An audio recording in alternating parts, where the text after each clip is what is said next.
Hi everyone, Paul Morbid here, Morbid Team Entertainment and Bolex Repair Philippines. So with this Bolex H-16 Reflex, okay, so what I want to do is loosen the screws, because generally this is all the issues in these vintage cameras.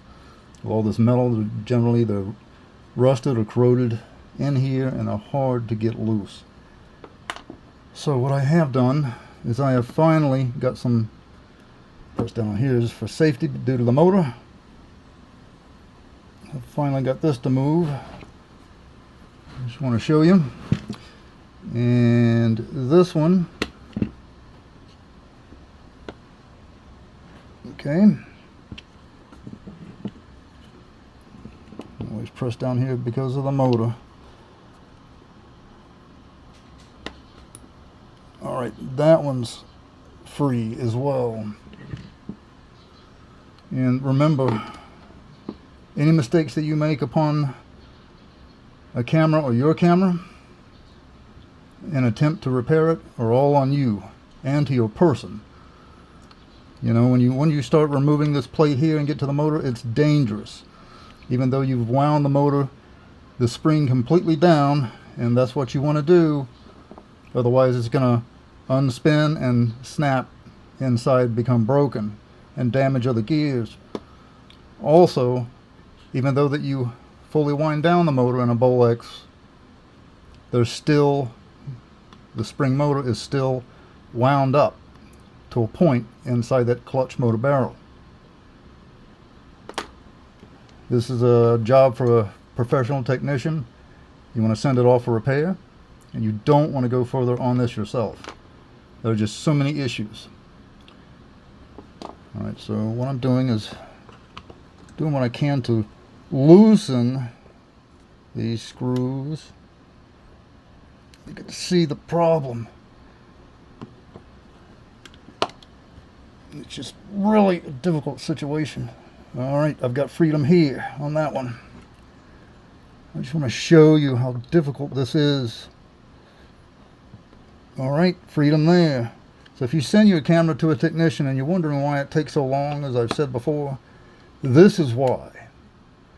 You don't want to get a Bolex in just when you've paid for it and start filming. It needs a full CLA, clean, lubed, and adjustment. That one's stubborn.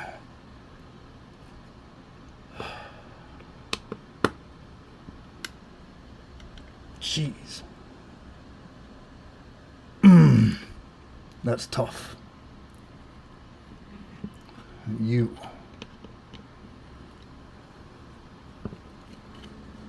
Some of this stuff you have to take and put in your lap.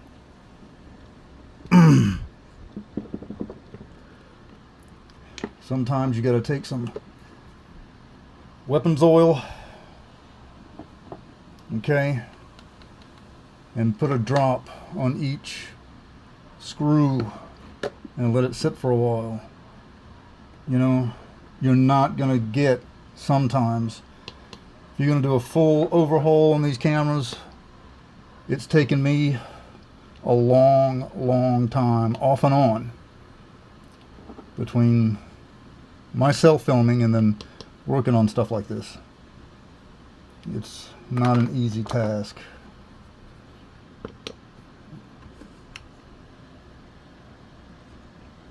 Wow.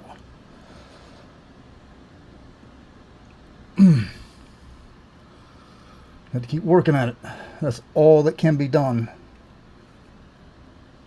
Yeah, I went back to that one. Okay, so I've got that one loose.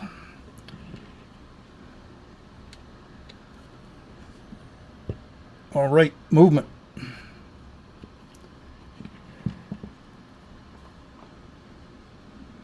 Trying to remember what I have done with what. Let me see, go back to this one. I can't remember if I got this loose or not. Yes, I did. Did I get this one loose? Okay. Go ahead and mark these to make sure I got loose. That got one not loose. What about you? Yes, okay. These are winners.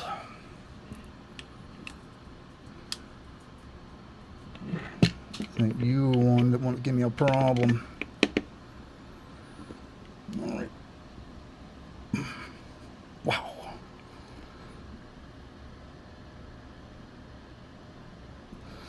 And if you decide to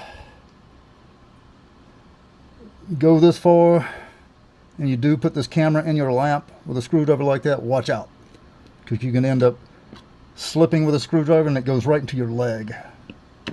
That's why you want to send this to a technician who knows what they're doing.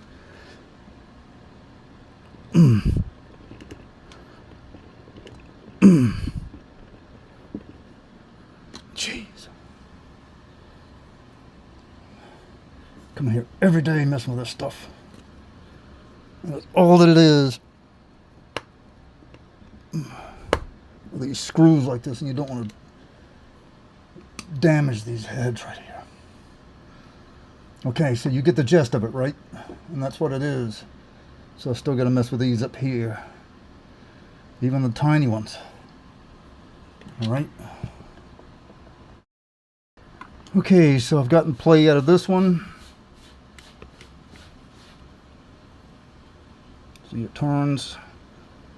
You always want to keep your thumb down on this right here.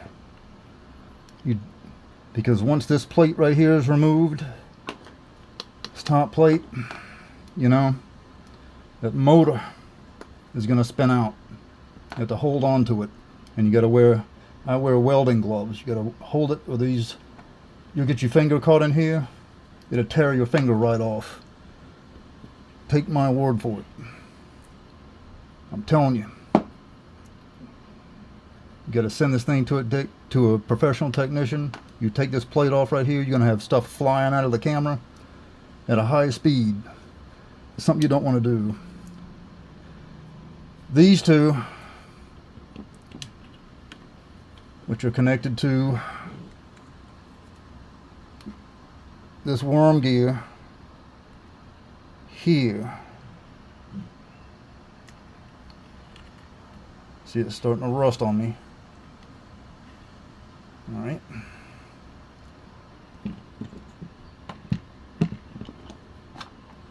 I've got to get that going. So the only option I have is to start working it as long as it's going to take with weapons oil. And you see what this stuff does. If it's good for that, it's good for this. Do not use WD-40. Alright. That's good. Do not use sewing machine oil. It'll only last about 4 days. Stuff's not for cameras, it's for sewing machines. Okay. Okay, so I've gotten this one freed up at the end of my pencil eraser. Okay, as you can see, it will turn, keeping pressure down on this plate. This one I have not. It just won't budge.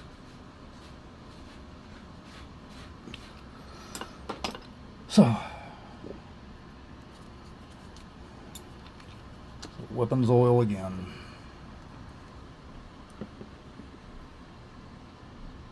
Just let it sit. There's no estimated time when these screws will become loose. It could be now, it could be 6 months or more before you can get this stuff, you know, the screws to give way. Believe me. You're just going to have to operate on it time and time again. So as far as that goes, that's it. You have to keep loosening those screws, applying the weapons oil, and you just have to wait. There's no other way around it. There's really not. Alright? Just don't force it. Do contact me at the social media outlets provided on the screen. And remember, as always, do subscribe. Until next time, later.